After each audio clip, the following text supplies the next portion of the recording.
Now the next topic in the power screw, that is the differential and the compound screw. Let's see. These are the two different screws, differential screw and compound screw. First we are going to discuss about the differential screw. In certain application where very slow advance of the screw is required for fine adjustment.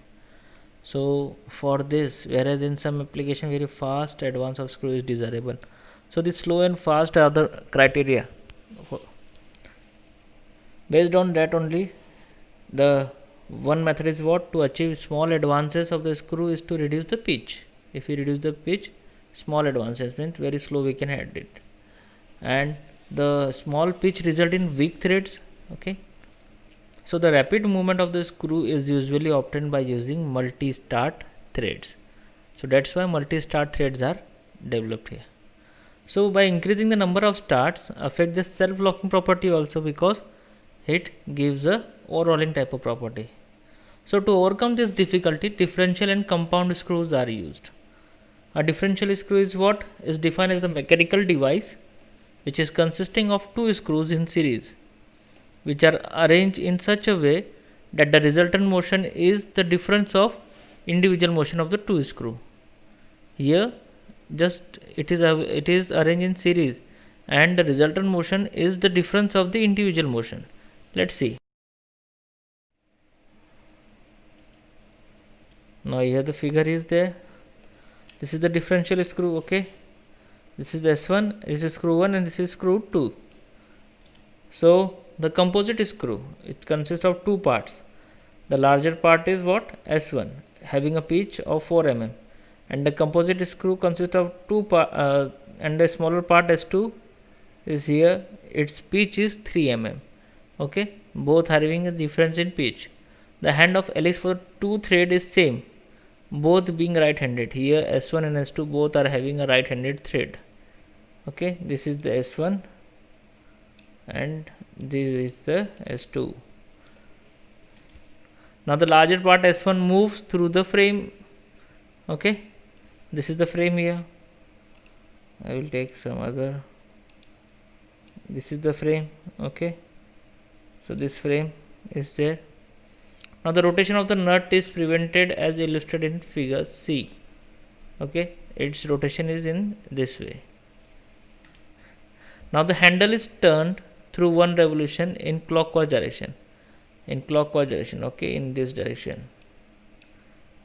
When the fingers are kept in the direction of rotation, the thumb indicates the direction of movement of the screw. The direction of movement of the nut is opposite to that of the screw. Here this is shown that the thumb indicates the direction of a screw, and the another opposite to that is the direction of a nut.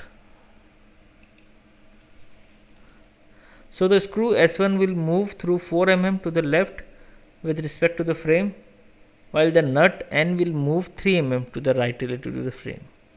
So the resultant motion of the nut with respect to the frame will be what? 4 minus 3 mm to the left. So in general, P1 and P2 are the pitches for two screws. So the resultant motion is equal to what? P1 minus P2, or the difference of the individual motion of the two screws. Okay, so in this way differential screw works. One screw will move 4 mm and one screw will move 3 mm in this way. So the difference of this individual motion of the two screws give a differential screw. Now the compound screw is what? It is defined as a mechanical device which consists of two screws in series, which are arranged in such a way that the resultant motion is the sum of individual motion of the two screw. In differential, it is the difference, and here it is the sum. So minus and plus, these two things are there.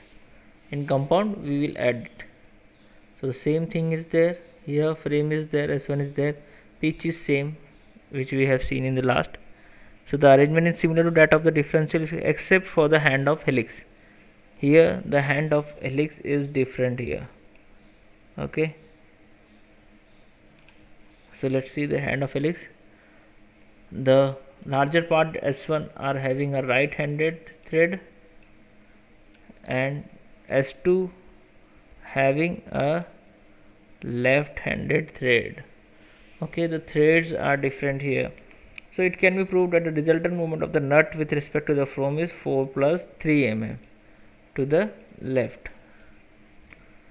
So in general, if P1 and P2 are the pitches of two screws, the resultant motion is equal to the P1 plus P2, or the sum of the individual motion of the two screws. In this way, these two screws work. This statement is really important for you. Okay, the screws are same, only if you are going to change the helix hand, then only you will get a difference in speed. Okay, thank you.